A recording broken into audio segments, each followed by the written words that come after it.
మొన్న ఆదివారం మా ఫ్రెండ్ నాగరాజ్కి ఏదో పని ఉందంటే కృష్ణనగర్ వెళ్ళాం. పని అవ్వలేదు కానీ ఆకలి మాత్రం బాగా అయింది. సరే మంచి రెస్టారెంట్ లో తిందామని అటు ఇటు చూస్తుంటే కృష్ణానగర్ పిల్లర్ నెంబర్ C1544 దగ్గర RRR ఫ్యామిలీ రెస్టారెంట్ అని ఒకటి కనిపించింది. ఇక వెంటనే లోపలికి వెళ్ళిపోయాం. పైకి వెళ్ళడానికి కొంచెం కష్టపడ్డాం కానీ వెళ్ళాక ఆంబియన్స్ చూసి ఫిదా అయిపోయాం. లోపల ఆంబియన్స్ రిచ్ లుక్ లో భలే ఉంది. ఇక్కడ టేబుల్ సిట్టింగ్ మండి సిట్టింగ్ రెండు ఉన్నాయి. ముందు 3 స్టార్లు ఆర్డర్ ఇచ్చాం.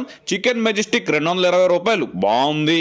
అపోలో ఫిష్ 250 రూపాయలు తీసుకున్నారు, ఇది కూడా బాగానే ఉంది. ఇక లాలీపాప్స్ 200 తీసుకున్నాడు, 6 పీసులు వస్తాయి. టేస్ట్ మాత్రం అదిరిపోయింది. ఇక్కడికి వస్తే ఈ లాలీపాప్స్ మాత్రం మస్ట్ గా ట్రై చేయండి. ఇది అయ్యాక మండి బిర్యానీ ట్రై చేస్తాం. RRR స్పెషల్ మండి అంటే అదొకటి ఆర్డర్ ఇచ్చాం. 999 రూపాయలు తీసుకున్నారు. ఇందులో ఫ్రాన్స్, ఫిష్, చికెన్, మటన్ 4 రకాలు కల్పించారు. ఈ మండి బిర్యానీ కూడా చాలా బాగుందండి. 4 ఈజీగా తినేయచ్చు. దీని తర్వాత డిసర్ట్స్ కూడా తీసుకున్నాం. డబుల్ కా మిఠా, కద్దుకా కీర్, గులాబ్ జామున్. ఇందులో నాకైతే గులాబ్ జామున్ చాలా బాగా నచ్చింది. మీరు కనొస్తే ఏది బాగుందో కమెంట్ చేయండి.